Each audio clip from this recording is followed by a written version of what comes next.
Isang natatanging math Olympian naman, nagdala ng purong karangalan sa ating bansa. Ang makikilala natin ngayong umaga sa kanyang katalinuhan at dedikasyon sa larangan ng matematika.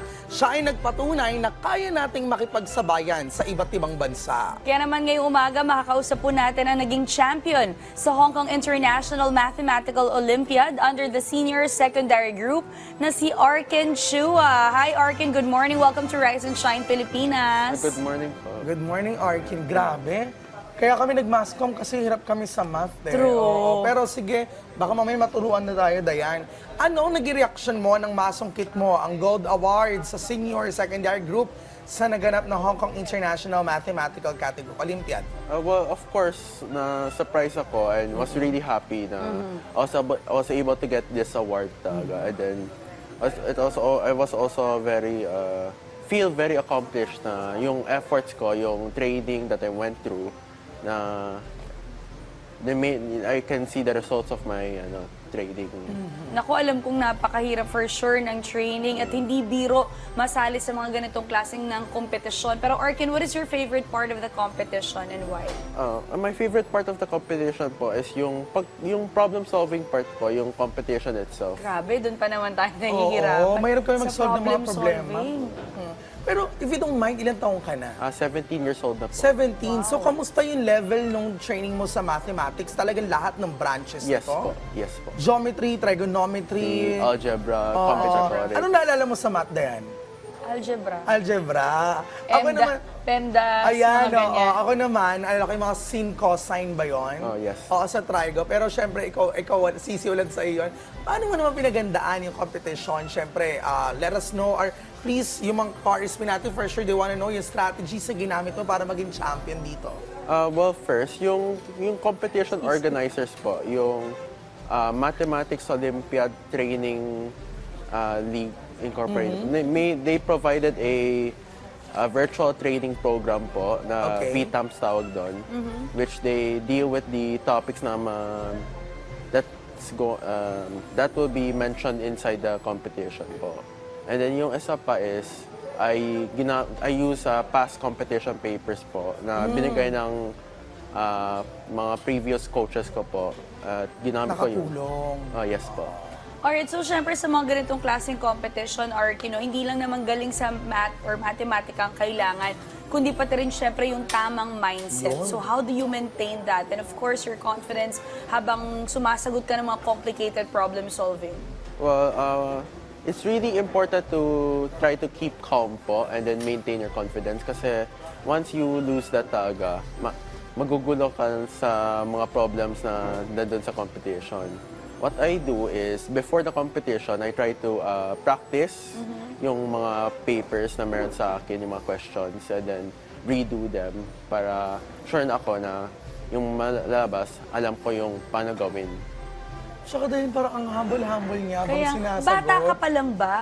Kailan mo nalaman? Anong edad na, ay magaling pala to, magaling pala ako sa math? Mga 9 years old siguro. 9 years old, grade 3, doon mo pa Grade nalaman. 10 pala, 10. Ano yan? Ito ba yung kapag halimbawa merong, halimbawa arithmetic, math, science, talagang inaano mo na lang siya? How do you solve it? Madami namang methods kasi na naturo sa akin during my training these past 4 years. Yung mga Singaporean math, mga ganun ba yan? Kasi nung bata kami, ang uso finger math. May book pa yung mga Ay, kapatid hindi ko noon. kaya yan. Alam ko lang finger math sa multiplication. Oo. Pero may mga ganun. For sure, advance siya doon sa class nila. Doon niya nalaman, no? Yes.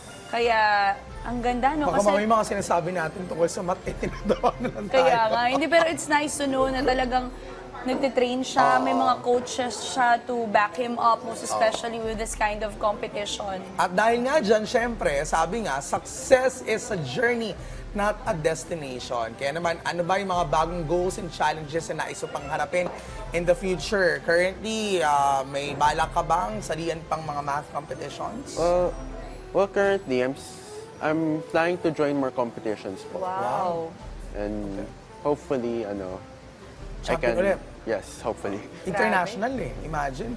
Ano feeling nun? Syempre, dami mong kalaban sa ibang bansa, tapos di mo naman tansyado kung gano'n kagaling to, o inaaral mo rin ba yung mga kasama mo doon kung okay, nanalo to sa ganito. Yun nga, may specific strategy ka ba when it comes to competition, joining competition? Kasi baka mamaya biglang kunyari, paano kung di mo alam yung sagot? Paano mo gagawin? Ano yung usual plan nyo dyan or strategy with your coach? Usually, research lang doon sa anong klaseng competition po. And then, yung mga topics, ipa-practice natin.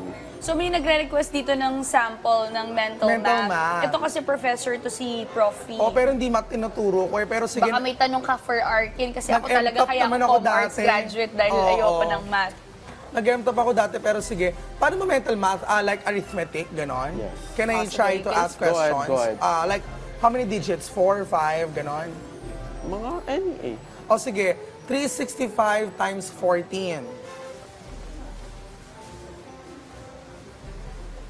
Ika-calculator natin yan. 365 Five. times 14. 1,110 po. Wow, correct. It's Yay! 5,110. Ang galing naman pala. Oo. Grabe, wala nang Wala na. isip-isip lang.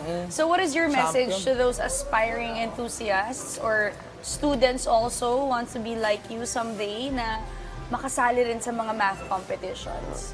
Well, for those math enthusiasts who want to achieve this din, I suggest na keep studying, work harder, and just keep trying things. Talaga. Okay. Don't be afraid to try things you haven't done before, and just keep growing. Alright. Congratulations, Congratulations, More to Arkin! go. Maraming salamat sa pagbibigay ng oras sa amin this Friday morning. Arkin Chua.